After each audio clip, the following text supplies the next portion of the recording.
Assalamualaikum warahmatullahi wabarakatuh. Alhamdulillah, wasyukurillah, la hawla wa la quwwata illa billahil azim. Asyhadu an la ilaha illallah wa asyhadu anna Muhammadar Rasulullah. Allahumma sholli ala sayyidina Muhammad wa ala ali sayyidina Muhammad.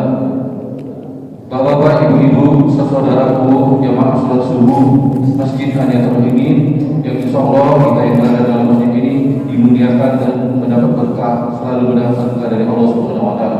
Amin ya rabbal alamin. Pertama-tama tentunya kita tidak henti-hentinya memanjatkan puji dan rasa syukur atas kehadiran Allah Subhanahu wa taala yang mana saat ini kita masih banyak sekali diberikan nikmat-nikmat, di antaranya nikmat kesehatan, nikmat kesempatan, nikmat kemauan, sehingga kita bisa hadir, melangkahkan kaki, mengayunkan tangan, dan menggerakkan badan kita untuk hadir kembali di rumah Allah dalam rangka menunaikan kewajiban-kewajiban kita sebagai seorang muslim. Di antaranya, alhamdulillah kita telah melaksanakan sholat subuh berjamaah. Selanjutnya salawat dan salam semoga tercurah kepada baginda Rasul Nabi Agung Muhammadin sallallahu alaihi wasallam beserta keluarga-keluarga, sahabat-sahabatnya dan para pengikutnya hingga hari kiamat.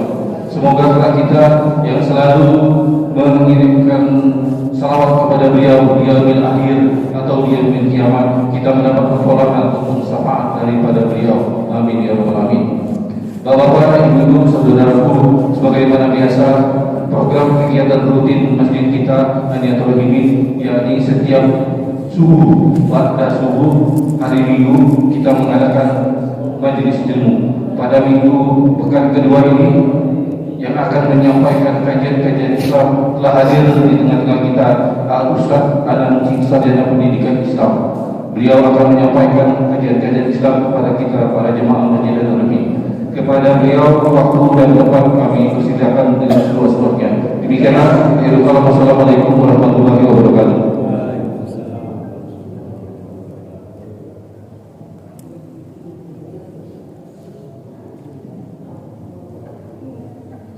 Bismillahirrahmanirrahim. Assalamualaikum warahmatullahi wabarakatuh.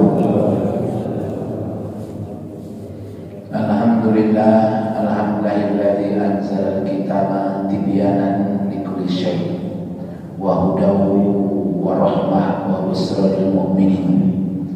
Asyhadu an la ilaha illallah wahdahu la syarika lah, al-malikul haqqul mubin, wa asyhadu anna Muhammadan abduhu wa rasuluhu shadiqul wa'dil amin. Rabbi shrah li sadri wa yassir li amri wahlul 'uqdatam min lisani yafqahu qawli. Rabbi zidni ilma warzuqni fahma waj'alni minas sholihin. Bapak-bapak, ibu-ibu yang sholat subuh yang dirahmati oleh Allah, marilah kita tidak pernah berhenti untuk bersyukur karena Allah Subhanahu wa taala tidak pernah berhenti melimpah curahkan nikmat-nikmatnya kepada kita semua. Pada pagi hari ini alhamdulillah kita semua masih dibangkitkan oleh Allah dari tidur kita, masih diberikan kesempatan kepada kita untuk hidup. Kita mendapatkan nikmat yang sangat banyak, nikmat Islam, nikmat sehat, nikmat sempat, nikmat aman, nikmat bisa melihat, bisa mendengar, bisa berpikir, bisa bergerak, bisa hadir bersama di rumah Allah yang suci ini, tentunya dengan niat dan tujuan yang sama, yaitu untuk menghambakan diri kepada Allah. Karena kita betul-betul maklum dan tahu bahwasanya Allah berfirman di dalam Al-Quran, wa ma khalaqtul jinna wal insa illa liya'budun. Kata Allah, tidak kuciptakan jin dan manusia kecuali untuk menghambakan diri kepadaku. Jadi kita pada hari ini menghambakan diri kepada Allah, melaksanakan berbagai macam rangkaian ibadah. Kita bermohon mudah-mudahan semua rangkaian ibadah kita di pagi hari ini diterima oleh Allah Subhanahu wa taala. Amin ya rabbal alamin. Kemudian daripada itu, selalu dikasih tentunya kita tidak pernah lupa kita bermohon kepada Allah mudah-mudahan selalu sejahtera, selalu terlimpah curahkan kepada junjungan kita, guru kita, nabi kita, uswatun hasanah kita, yaitu Nabi Muhammad sallallahu alaihi wasallam, idola kita semua, tempat kita mengambil contoh dalam menjalani kehidupan ini. Mudah-mudahan kita nanti akan mendapat syafaat darinya. Amin, Allahumma amin. Bapak Ibu hadirin yang dimuliakan oleh Allah, bersyukur kita pada pagi hari ini, dan kita telah alhamdulillah melewati bulan suci Ramadan. Kalau diberikan kesehatan oleh Allah, diberikan kekuatan, taufik, hidayah, ridho, inayahnya, sehingga kita lewati bulan Ramadan yang penuh keberkahan, penuh nikmat itu. Sekarang kita berada di bulan Syawal. Pagi hari ini kita akan membahas tentang amalan-amalan utama setelah Ramadan. Apakah itu?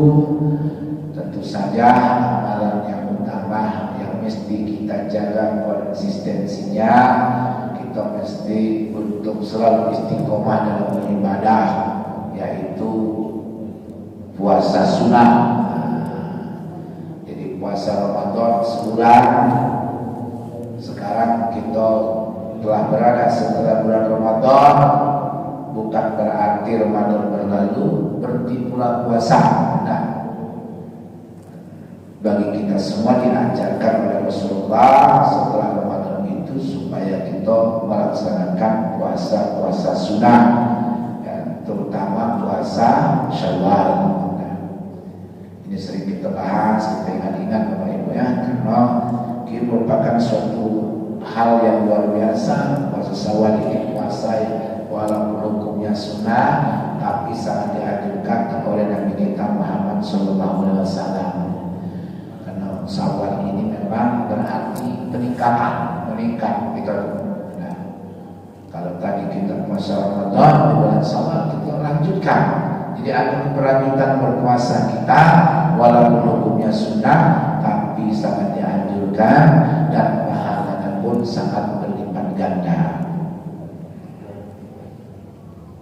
Nabi SAW bersabda dalam hadis beliau katakan, man shoma Ramadana thumma taba'ahu sittan minas Syawal kasyari dahar. Kata Nabi, siapa puasa di bulan Ramadan, kemudian setelah Ramadan dia puasa Syawal 6 hari, dianggap puasa setahun penuh. Nah, jadi kita puasa cuma 6 hari seperti kita puasa setahun 360 hari misalnya. Nah itu, jadi besarnya pahala kan. Jangan sampai kita lewatkan. Nah, walaupun sunnah, pengertian sunnah dikerjakan berpahala, tapi mesti kita juga kalau tidak melaksanakannya adalah kita merasa rugi, tidak rugi. Ramadan sebulan 30 hari ataupun 29 kita sanggup, kok cuma 6 hari tak sanggup. Nah, jadi kita berusaha enggak supaya dapat pahala yang banyak. Bapak Ibu hadirin yang dimuliakan oleh Allah, Syawal ini banyak sekali manfaatnya. Bahkan dikatakan sebagai penyempurna puasa Syawal ini. Kalau sholat rawatib kita penyempurna sholat wajib, kalau ada kekurangannya, maka kita tambah dengan sholat sunnah, ba'diyah qobliyah. Sedangkan sholat puasa Syawal ini penyempurna ibadah Ramadan. Maka kita laksanakan. Kemudian Bapak Ibu hadirin yang dimuliakan oleh Allah, kalau kita berpuasa melanjutkan ibadah-ibadah setelah Ramadan ini, dikatakan itu sebagai indikasi bahwa amal-amal kita sebelum itu diterima. Nah, karena adanya keberlanjutan, nah, itu tanda bahwa amal-amal kita diterima oleh Allah Subhanahu wa Ta'ala. Oleh karena kita lanjut beribadah kepada Allah Subhanahu wa Ta'ala. Kemudian berikutnya, puasa Syawal yang kita lakukan adalah merupakan tanda bersyukur kita. Kita bersyukur kepada Allah atas berbagai macam nikmat. Allah Subhanahu wa Ta'ala telah memberikan kepada kita nikmat yang banyak. Saking banyaknya nikmat itu Allah katakan, andaikan kita mau menghitung tak akan pernah terhitung. Baik, itu banyaknya. Dan kalau kita nak nyoba, coba kita hitung, nikmat nafas kita nih, baik berapa kali kita bernafas. Nah, secara kualitas hubungan apa namanya, secara kuantitasnya berapa kali bernafas sehari. Secara kuantitasnya, secara kualitasnya berapa nilai? Nah, kita bernafas sehari berapa tahun? No, dinilai dengan duit. Nah, bayang. Setahun sehari 500.000. Sebulan berapa? 15 juta lebih kurang. Untuk bayar nafas apa ya? Jadi mahalnya dengan Allah ini, mahal dan banyak. Karena kadang-kadang kita nih tidak merasa nikmat Allah itu berharga. Terkadang kan Bapak Ibu ya. Apalagi nikmat sehat. Nabi mengatakan 2 nikmat yang dilalaikan oleh umatku, bahkan kadang dianggap sepele. Nikmat sehat, nikmat sempat. Nah, kalau kita bicara nikmat sehat nih, kita baru tahu betapa mahalnya sehat kalau kita sakit. Kita cuci darah, gitu ya. Kalau dia mahalnya ternyata cuci darah kan. Sekali berapa Pak semalam Pak? 500 lebih orang ya. Kadang-kadang kamu sekali cuci darah. Seminggu 2 kali. Habis satu kita kan. Itu alhamdulillah dikasih oleh Allah SWT darah kita masih sehat, ya, masih berfungsi ya. Maka kita bersyukur. Jadi nikmat-nikmat Allah yang mahal. Allah tidak minta apa-apa. Nah, inna a'tayna kal kautsar, Allah memberikan kepada kamu nikmat yang banyak. Aku tidak minta apa-apa. Fasolli li rabbika wanhar. Hendaklah kamu mendirikan sholat dan berkurban. Nah, itu minta Allah. Jadi kita harus beribadah dengan nikmat-nikmat yang diberikan Allah kepada kita. Bapak Ibu hadirin yang dimuliakan oleh Allah.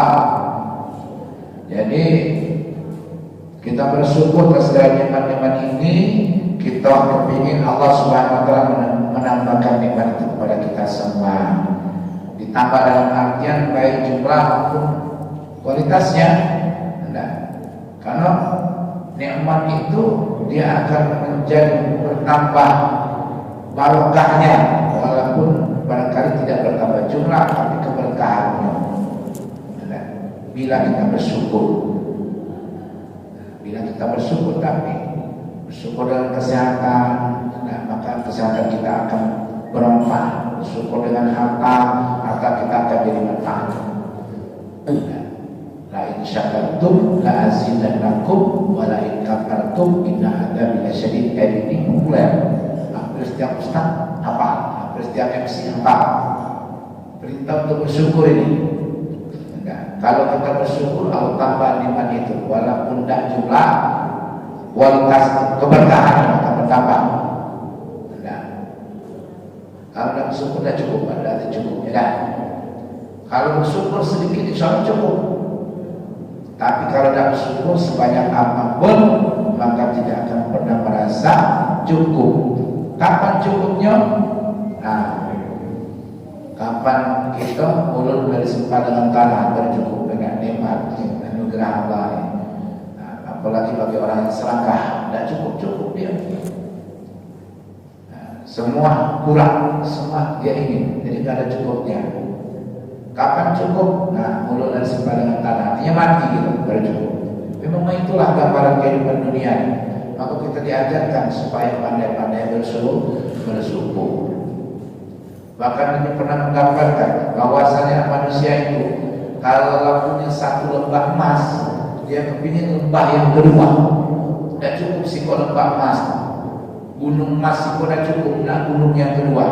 Kalau dapat 2 gunung, nak gunung yang ketiga. Begitulah manusia yang tidak pandai bersyukur. Tapi kalau yang pandai bersyukur, dia walaupun sedikit tetap bersyukur, banyak bersyukur. Nah, alhamdulillah. Karena ancaman sangat luar biasa kalau kita tidak pandai bersyukur. Apapun nikmat Allah itu mesti kita syukuri. Kalau tidak, Allah ingatkan inna adzabi syadid. Ingatlah azabku itu amatlah sangat pedih. Nauzubillah min dzalik. Aku itu apa?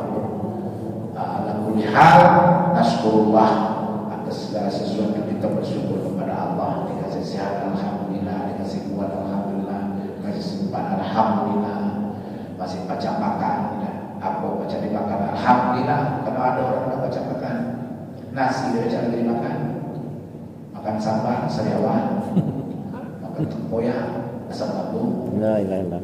banyak. Nah kita alhamdulillah, maka banyak bersyukur kepada Allah Subhanahu wa Ta'ala. Takut dimakan hari. Kita ini pada hakikatnya Bapak Ibu ya, nikmat-nikmat Allah ini cuma titipan, mata titipan. Awak dulu udah berkacamata Pak, dah kacamata. Setelah Covid kemarin sudah suntik kemana? Nah, udah kamu tidak baca lagi kalau kacamata. Cuma mudahnya lah kalau soalnya nanti itu mungkin untuk juga. Tapi itulah semua ditarik mata akan rabun, selamanya terang. Nak baca tu, nak baca Quran, nak baca mata masih jelas tu lah. Nak tiada rabun, nak sarung, pada kacamata dah baca. Bahkan ada yang sampai dicabutnya mata macam melihat. Tadi baca perjalanan ada baca melihat lagi ya. Baca lagi mati dan baca lagi pada. Kita masih punya mata ni, gunungannya yang mata ni. Mata ni nikmat Allah. Disuruh menggunakannya dengan sebaik-baiknya. Afala yanzuruna ila al-ibili kaifa khuliqat, kata Allah. Apakah kau tidak melihat bagaimana kami menciptakan onta? Nah, ini onta diambil salah satu contoh binatang yang unik, ya, hidup di padang pasir, di tempat panas yang tertanggung-tanggung. Kau lihat onta, unik dia. Dan juga maksudnya lihatlah ciptaan Allah berupa binatang-binatang yang bermacam itu, karena dengan melihat itu akan mendapatkan hidayah, sesuatu akan mendapatkan petunjuk dan mendapatkan ilmu. Karena unik dia, nah, banyak makhluk yang lain kan. Cacing tak berkaki jalan, ular tak berkaki, kata tak berkaki, dan ini bagi masalah. Nah itu dilihat.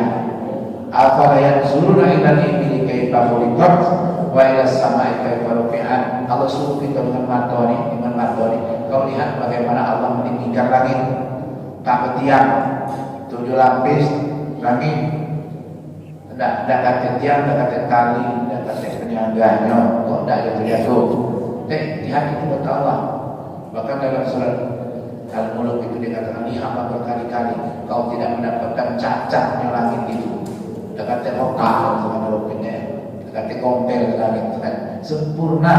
Berkali-kali kau lihat langit, berkali-kali bukan kesempurnaan ciptaan Allah Subhanahu wa Ta'ala. Itu artinya menggunakan nikmat mata. Wa ilal jibali kaifa nusibat. Bagaimana kami tancapkan gunung.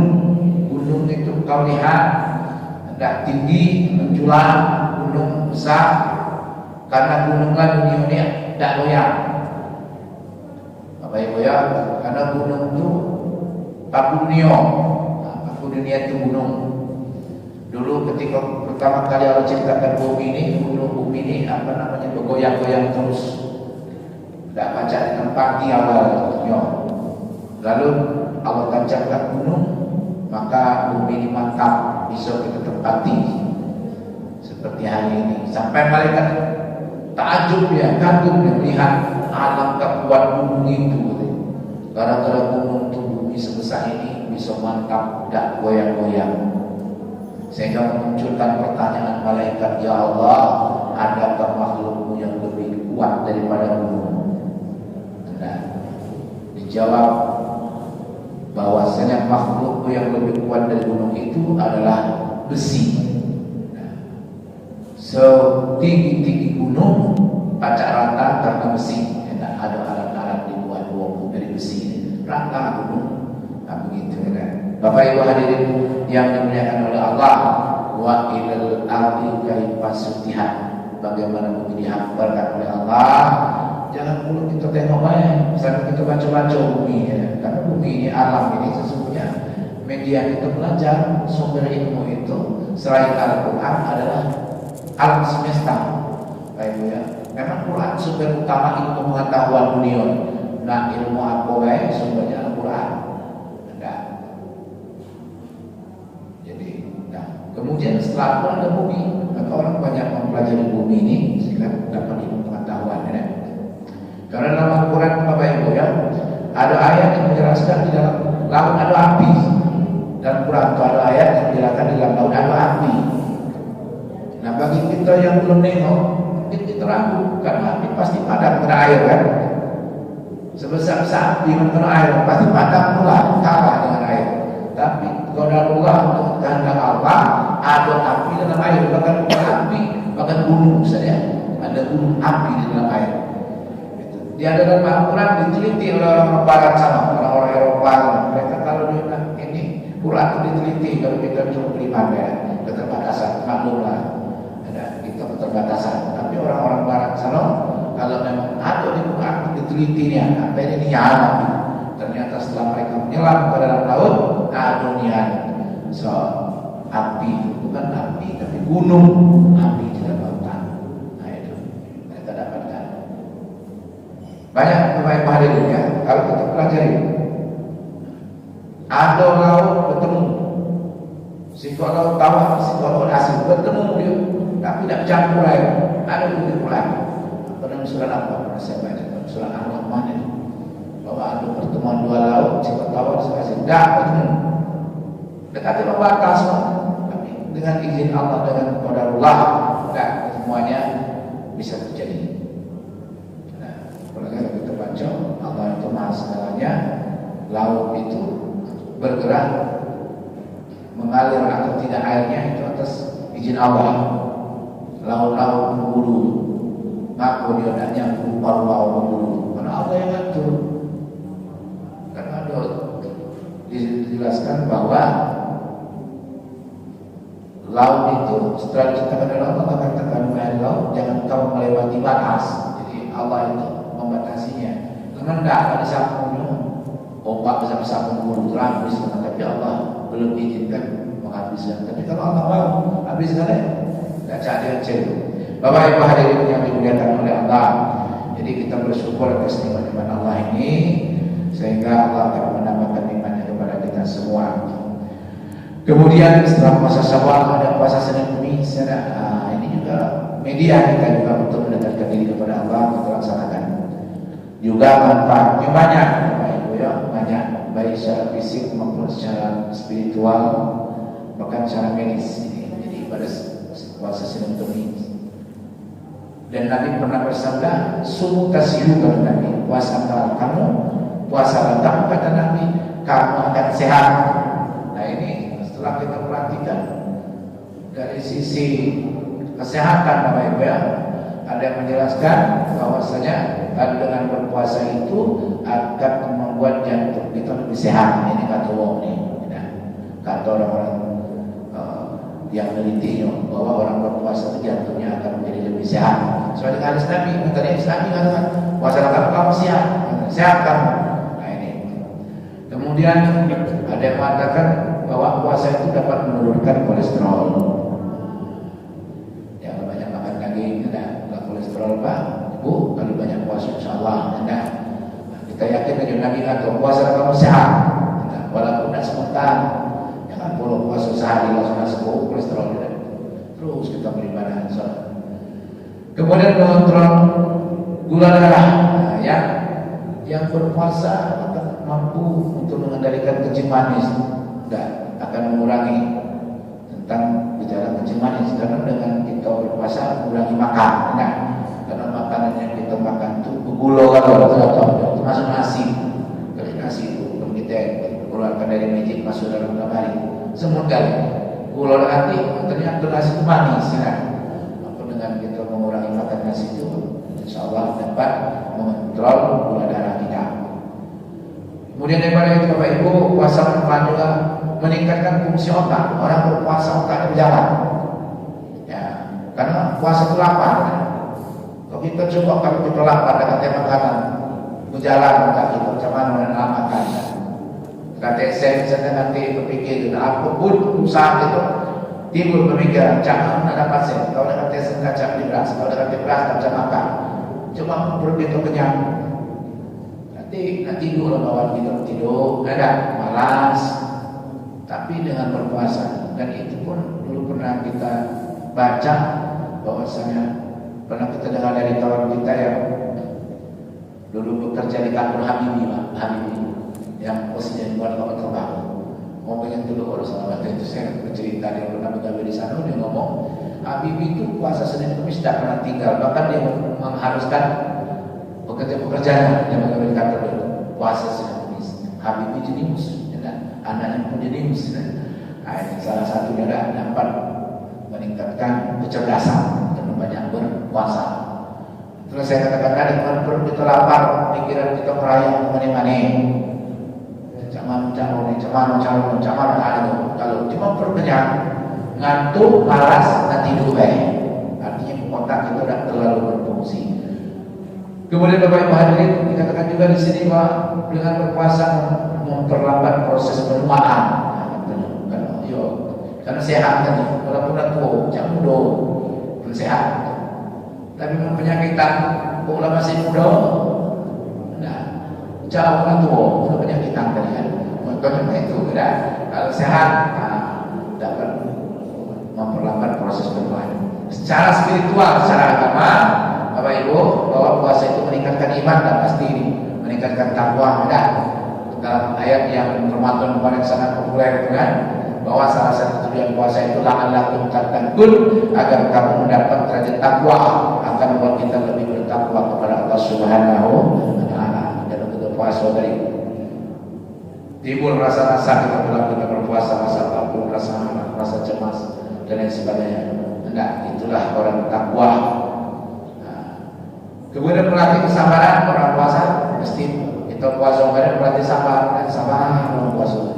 Jadi itu manfaat secara spiritual, secara agama. Orang puasa mesti sabar, menahan makan, menahan haus seharian dan makan dan minum, walaupun makan banyak di kulkas, tapi sabar, tahan. Kalau belum waktunya berbuka, jangan berbuka, melatih kesabaran. Bapak Ibu hadirin dimuliakan Allah. Kemudian menumbuhkan empati, menumbuhkan rasa, dapat merasakan apa yang dirasakan oleh orang lain. Orang berpuasa itu mampu berempati, mampu tawab, mampu dapat merasakan apa yang dirasakan orang lain. Waktu lapar pun sama lapar itu, kesian, nanti pula keinginan berbagi tadi, sehingga orang berpuasa akan memiliki kepekaan sosial, dia tidak ingin kenyang sendiri.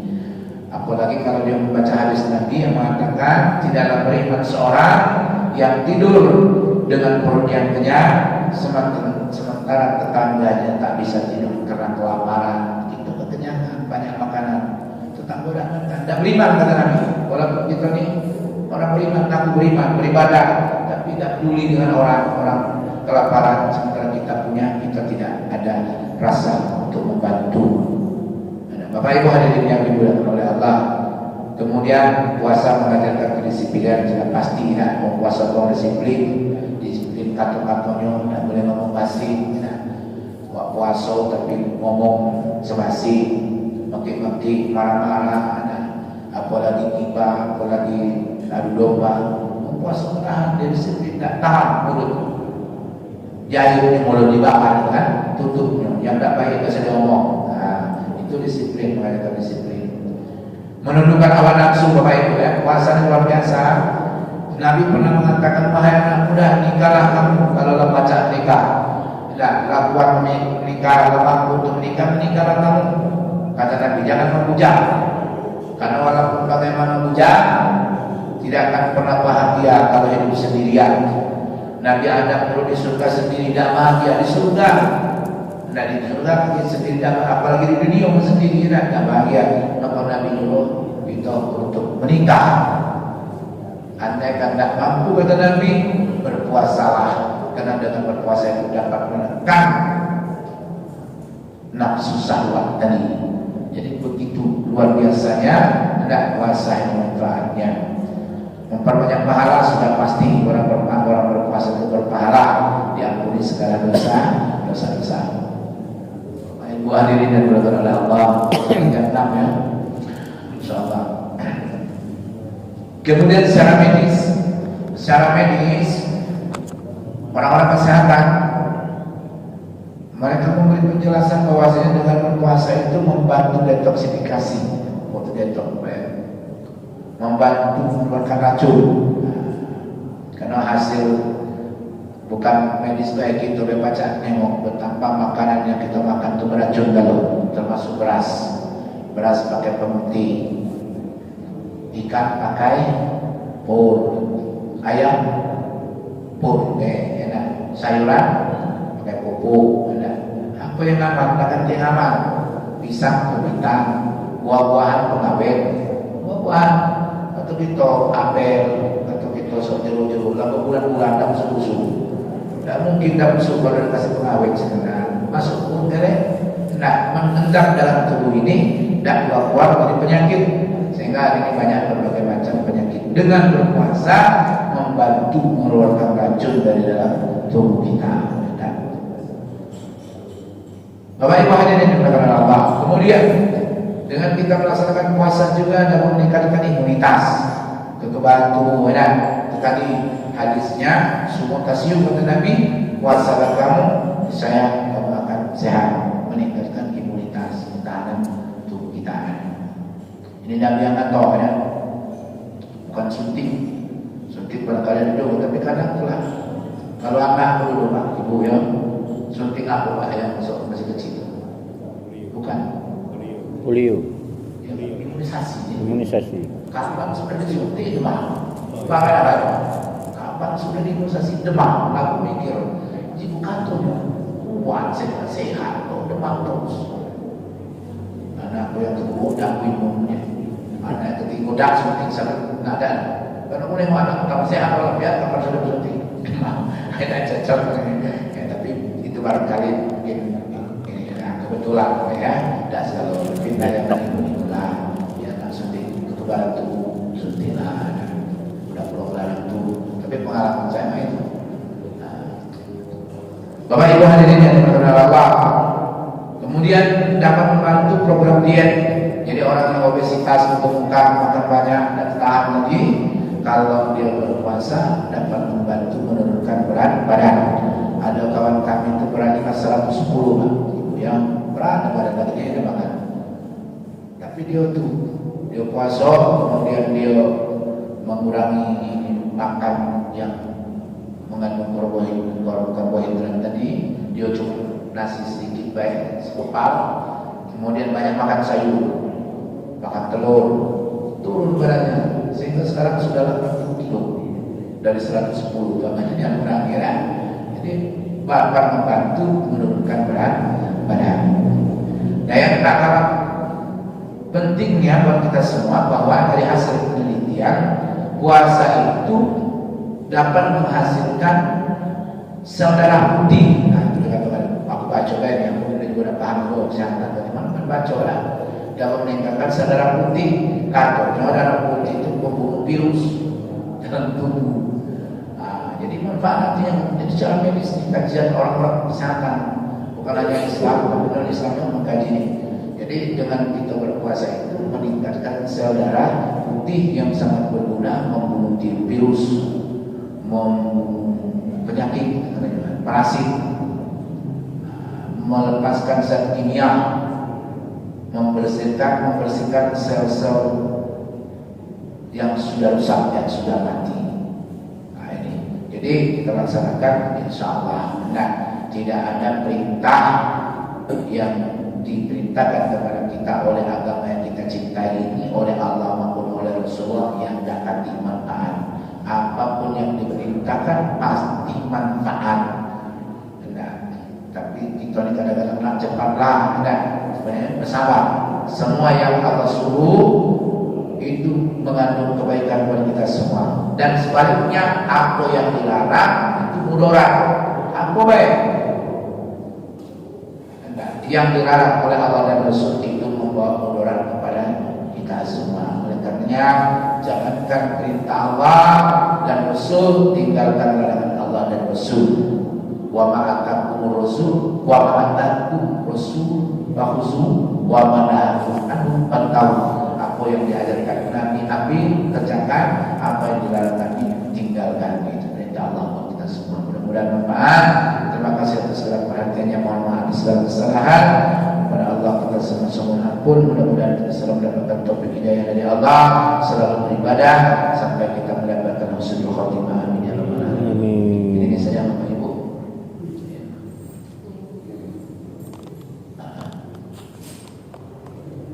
Ya, Bapak Ibu hadirin yang dimuliakan Allah, kita berdoa, namun kita akan awali dengan membaca surah Al-Fatihah untuk pertama almarhum. Kajian-kajian Islamnya seputar amalan setelah kita melaksanakan puasa Ramadan, yakni puasa 22 Syawal ya. Berarti Mas yang telah menyampaikan kajian-kajian ilmunya, mudah-mudahan ilmu yang bermanfaat ini bisa kami terapkan dalam kehidupan kami sehari-hari. Demikianlah akhirul kalam. Wassalamualaikum warahmatullahi wabarakatuh.